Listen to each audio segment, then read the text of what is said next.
Hello students, last video में हमने federal system पूरा पढ़ा था। अब हम पढ़ेंगे पार्लियामेंट्री सिस्टम और पार्लियामेंट होता क्या है, ये सारी चीजें भी हम यहाँ पर क्लियर करेंगे। आपको लाने हैं सिविक्स में 100 मार्क्स, तो इसके लिए don't miss the video, last तक देखिएगा। इसके सारे पार्ट्स में आपको छोटा छोटा करके कंपाइल में कराऊंगी सो दैट आपको पढ़ने में ईजी भी होगा। ठीक है, तो अब अगर एक कंट्री है, एक कंट्री को हमेशा ये पार्लियामेंट क्यों चाहिए, कैसे चाहिए?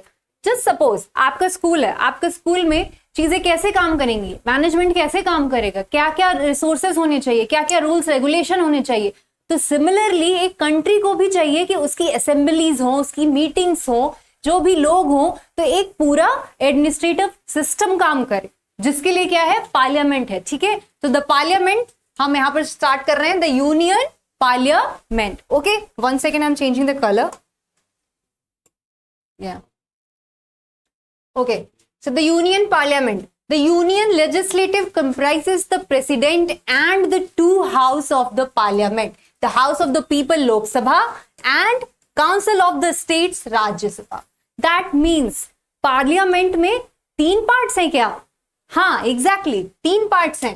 कैसे? parliament में आपका आएगा president, yes, president आपके काम करेंगे, and plus house of the people which is very important. अभी इसकी पूरे क्राइटेरिया डिटेल्स, कैसे मेंबर्स बनते हैं, कैसे क्या फॉर्म होता है, आज वाले वीडियो में हम पूरा लोकसभा को कवर करेंगे। ठीक है, उसके बाद क्या है, काउंसिल ऑफ द स्टेट्स, मतलब स्टेट्स को भी रिप्रेजेंट करने के लिए भी चाहिए, तो दैट इज राज्यसभा। ओके, तो क्या है यहाँ पे यूनियन पार्लियामेंट में आपकी 3 चीजें हैं, प्रेसिडेंट है, ठीक है, house of the people that means Lok Sabha, और फिर representative of the states that means Rajya Sabha. तो पार्लियामेंट में क्या क्या है, 3 चीजें, ठीक है, रट लीजिएगा इसको। ओके, नेक्स्ट क्या है, meaning of the parliament. Exactly meaning क्या है पार्लियामेंट का? तो मीनिंग होता है the parliament is the body of people's representatives who have supreme power of governance in a democratic country like India. Okay, तो होता क्या है पार्लियामेंट सिस्टम में, see we the people of India, we are in a democratic country, तो so we have power to choose our representative so that वहां पर parliament में जो मेंबर्स हैं वो हमारे चूज किए हुए रिप्रेजेंटेटिव्स हैं, क्योंकि हम एक डेमोक्रेटिक कंट्री में हैं। डेमोक्रेटिक कंट्री में क्या होता है कि we the people of India can choose our representative, तो ये आपके यूनियन पार्लियामेंट में जाकर के आपको गवर्न करते हैं।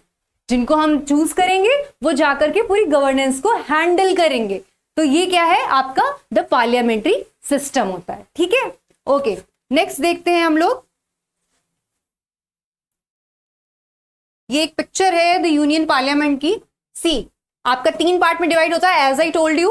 आपके प्रेसिडेंट, जो आपकी करंट प्रेसिडेंट है वो, other than that there is Lok Sabha, और फिर क्या है, राज्यसभा। ठीक है, तो 3 पार्ट्स में यूनियन पार्लियामेंट काम करती है। प्लीज इसको भूलिएगा मत, 3 फीचर्स, 3 बॉडीज, 3 पार्ट है यूनियन पार्लियामेंट के। कभी ये मत सोचिएगा कि सिर्फ लोकसभा और राज्यसभा है, प्रेसिडेंट इज इंपॉर्टेंट। ठीक है, प्रेसिडेंट भी इसी में कंसिडर होते हैं। ओके, एमसीक्यूज में ये क्वेश्चन भी मैंने कराया हुआ है, तो प्लीज एमसीक्यूज वाला वीडियो देख लीजिएगा, उसमें आपको क्लियर हो जाएगा। So now will switch to Lok Sabha. Lok Sabha क्या है? As you can see by the name, lok means the people. Okay, तो something which represent the house of people. House of people यानी कि हम, पीपल यानी कि हम, we the people of India. Have you seen the preamble of constitution, जिसमें लिखा हुआ है we the people of India, यानी कि जो हाउस ऑफ द पीपल है, जो कॉन्स्टिट्यूशन पीपल कह रहा है, हम लोगों को कह रहा है, हमारे रिप्रेजेंटेटिव कहां पर होंगे, लोकसभा में होंगे। ठीक है, सो Lok Sabha is house of the people. House of the people क्यों कह रहे हैं हम इसे? ऐसा क्या हो रहा है कि इसे हम हाउस ऑफ द पीपल कह रहे हैं और राज्यसभा को नहीं कह रहे हैं? तो इसके पीछे भी एक कॉन्सेप्ट है। कैसे, क्यों हो रहा है? क्योंकि यहां पर जो मेंबर्स इलेक्ट होके आते हैं, लोकसभा में जो मेंबर्स इलेक्ट होके आते हैं, जो रिप्रेजेंटेटिव्स आते हैं, वो हम अपने आप से इलेक्ट करके देते हैं। सी, आपके यहां पर क्या है, वोटिंग का एज 18 है ना, राइट? तो यहां पर देखिए, members are directly elected through the universal adult franchise through secret ballot. हमारे यहाँ जब इलेक्शन होता है तो 18 से अबव वाले इलेक्शन में पार्टिसिपेट करते हैं। लोकसभा के लिए बात कर रही हूं अभी मैं, सिर्फ और सिर्फ लोकसभा के लिए। ठीक है, तो लोकसभा में पार्टिसिपेट करते हैं, हर एरिया से होता है इलेक्शन। तो हमने अगर वोट दिया किसी भी पार्टी के किसी भी लीडर को, तो वो अगर जीत गया तो हमें वो रिप्रेजेंट करेगा, यानी कि उस एरिया के जो पीपल है, जो लोग हैं, उनको रिप्रेजेंट करेगा वो मेंबर, और वो लोकसभा में मेंबर बन जाएगा। ठीक है, तो जब हम एडल्ट हो जाते हैं आफ्टर 18 वी कैन वोट। ठीक है, तो उस वोटिंग के अकॉर्डिंग पीपल ऑफ इंडिया को ये पावर मिला हुआ है कि आप वोट करोगे, आपके रिप्रेजेंटेटिव्स लोकसभा में एज अ मेंबर बैठेंगे। ठीक है, और गवर्न करेंगे। तो यही पूरा पार्लियामेंट्री सिस्टम यहां पर कोरिलेट हो जाएगा।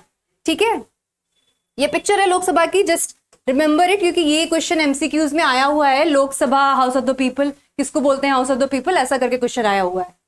Okay, now we see the term. Lok Sabha है, ठीक है, just suppose there is an assembly और कमिटी टाइप ऑफ थिंग। क्या वो हमेशा ऐसे चलती ही रहेगी, हमेशा सब बैठे ही रहेंगे, हमेशा सब बातें करते रहेंगे, मीटिंग्स होती रहेंगी? No, there is a term. ठीक है, टर्म क्यों है? क्योंकि एक गवर्नमेंट आई, ठीक है, एक गवर्नमेंट आई, एक पार्टी आई, वो जीत गई, ठीक है, आ गई। क्या अगर हमेशा के लिए वही गवर्न करते रहेंगे तो ये डेमोक्रेटिक कंट्री होगा या डिक्टेटरशिप में चला जाएगा? ये डिक्टेटरशिप में चला जाएगा, मोनार्की में चला जाएगा, जहां पर एक किंग आया और किंग बस रूल करते चला जा रहा है न जाने कितने सालों तक। ठीक है, तो इसलिए लोकसभा में टर्म डिसाइड है कि आप बार बार इलेक्ट कर सकते हो, बट वो टर्म क्या है? 5 ईयर्स। ठीक है, 5 ईयर्स। ठीक है, 5 ईयर्स के बाद आपका फिर से इलेक्शन होता है। आप फिर से चूज कर सकते हो कि मुझे कौन रिप्रेजेंट करेगा, मेंबर्स में कौन रिप्रेजेंट करेगा, क्योंकि हमें नहीं समझ आई उनकी गवर्नेंस, हमें नहीं समझ आया, तो 5 year, after 5 years what we can do is we can change our representatives by election, okay, by voting. So voting is important. तो इसलिए 5 ईयर्स जो होता है वो आपका क्या है? लोकसभा का टर्म है। ठीक है, 5 ईयर्स के बाद आपकी गवर्नमेंट जो है वो चेंज कर सकते हैं आप खुद से। ओके, अदर देन दैट, क्या इसके अलावा भी कोई टर्म हो सकता है? Yes, definitely. See, less than 5 years when the house is divided by the president on the advice of the PM. It is more than 5 years in case of emergency.